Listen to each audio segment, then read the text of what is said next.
Halo semua, selamat datang di video ini. Kali ini kita akan membahas tentang infeksi virus yang dapat bermanifestasi di rongga mulut. Rongga mulut seringkali menjadi area pertama yang menunjukkan gejala dari berbagai penyakit virus. Yuk kita pelajari lebih lanjut. Yang pertama adalah herpes simplex virus atau HSV. Virus ini terbagi menjadi dua tipe, namun HSV-1 yang paling sering menyebabkan infeksi di mulut. Infeksi ini dikenal dengan istilah herpes oral atau herpes labialis. Gejalanya berupa luka atau lepuh yang terasa nyeri di sekitar bibir, gusi, dan bahkan di dalam mulut. Meskipun seringkali sembuh dengan sendirinya, infeksi HSV bisa kambuh sewaktu-waktu, terutama ketika sistem kekebalan tubuh melemah. Selanjutnya adalah human papillomavirus atau HPV. HPV tidak hanya dikenal karena keterkaitannya dengan kanker serviks, tetapi juga dapat menyebabkan lesi atau kutil di dalam rongga mulut. Beberapa tipe HPV juga berhubungan dengan kanker orofaring, yaitu kanker yang muncul di bagian belakang tenggorokan. Oleh karena itu, deteksi dini sangat penting untuk mencegah komplikasi serius.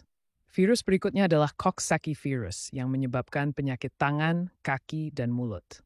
Penyakit ini lebih sering menyerang anak-anak, namun tidak jarang juga ditemukan pada orang dewasa. Gejalanya meliputi luka atau bintik-bintik merah yang menyakitkan di mulut, terutama pada lidah, gusi, dan bagian dalam pipi. Penyakit ini biasanya sembuh dalam waktu sekitar seminggu, tetapi sangat menular. Epstein-Barr virus atau EBV merupakan penyebab utama mononukleosis infeksiosa, atau yang lebih dikenal sebagai mono. Pada rongga mulut, virus ini dapat menyebabkan leukoplakia berbulu, yaitu bercak putih yang muncul di sisi lidah. Kondisi ini lebih sering terjadi pada individu dengan sistem kekebalan tubuh yang lemah, seperti penderita HIV/AIDS. Herpes simplex virus, HSV. Herpes simplex virus tipe 1 atau HSV-1 sering menyebabkan herpes oral. Secara klinis, penyakit ini ditandai dengan munculnya lepuh-lepuh kecil berisi cairan di sekitar bibir, gusi, atau bagian dalam mulut. Lepuh-lepuh ini bisa terasa nyeri dan biasanya diikuti dengan rasa gatal atau sensasi terbakar sebelum munculnya lesi. Setelah lepuh pecah, mereka berubah menjadi luka terbuka yang dapat terasa sangat tidak nyaman. HSV-1 juga dapat menyebabkan pembengkakan kelenjar getah bening di leher. Pencegahan dan perawatan.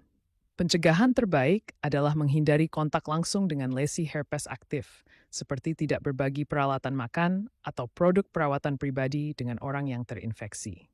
Perawatan biasanya melibatkan penggunaan obat antivirus seperti acyclovir atau valacyclovir yang dapat membantu mengurangi durasi dan keparahan gejala. Penggunaan krim atau gel topikal yang mengandung zat anestesi juga dapat membantu mengurangi rasa sakit.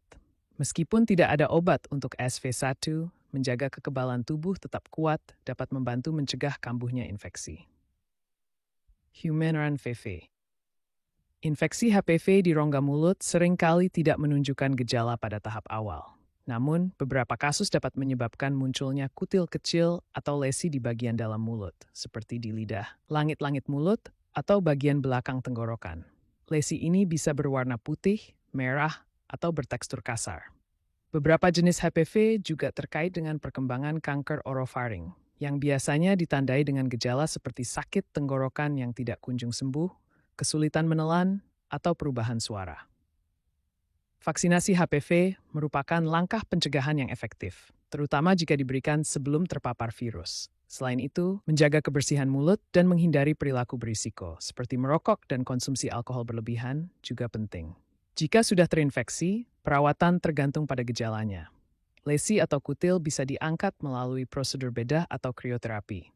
Jika infeksi terkait dengan kanker, terapi lebih lanjut seperti operasi, radiasi, atau kemoterapi mungkin diperlukan. Coxsackie virus, penyakit kaki dan mulut, penyakit tangan, kaki, dan mulut yang disebabkan oleh Coxsackie virus biasanya dimulai dengan demam, diikuti oleh munculnya ruam dan luka di tangan, kaki, dan mulut. Luka di mulut seringkali terlihat seperti bintik merah kecil yang berubah menjadi lepuh dan kemudian menjadi ulkus yang menyakitkan.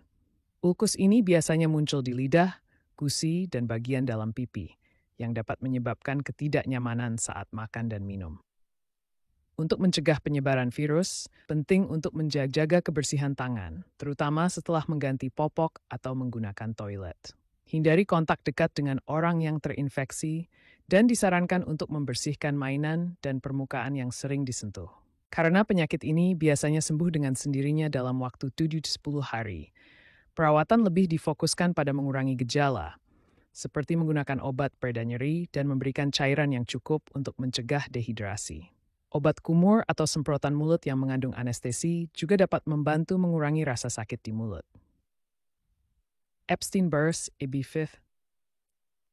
Infeksi Epstein-Barr virus sering dikenal sebagai penyebab mononukleosis infeksiosa atau mono, yang gejalanya meliputi kelelahan ekstrim, demam, sakit tenggorokan, dan pembengkakan kelenjar getah bening. Di rongga mulut, EBV dapat menyebabkan kondisi yang disebut leukoplakia berbulu.